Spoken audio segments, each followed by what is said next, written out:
నేను అన్నానగర్లో computer programming course చేసేవాడిని ఓ సంవత్సరం పాటు. ఆ ప్రోగ్రామ్ ఫైనల్ చేసే పరిస్థితుల్లో టైం 10:30 అయింది, 10:30 రాత్రి. ఇంటికి వెళ్ళడం గంట లేట్ అయింది. అంటే మనం సాయంత్రం 6 గంటలకల్లా వెళ్ళిపోవాలి. ఆ రోజు 10:30కి వెళ్తే చెప్పా పెట్టకుండా అంటే మన కొంచెం లేట్ అయింది ఎగ్జామ్స్ వల్ల.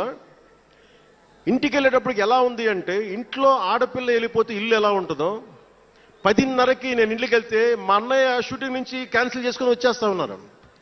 మా వదిన ఇంట్లో హాల్లో ఉంది, మా నాగబాబు వీధి బయట తిరుగుతూ ఉన్నాడు. మొత్తం అందరూ ఏమైపోయాడు, ఎక్కడికి ఏమైపోయాడని. నేను ఎగ్జామ్ రాసి వస్తున్నాను, బస్సులు దొరకలేదు నాకు, 2 బస్సులు మారి రావాలని చెప్పాను. నాకు కార్లు లేవు ఆ టైంలో. అంటే అలాంటి నన్ను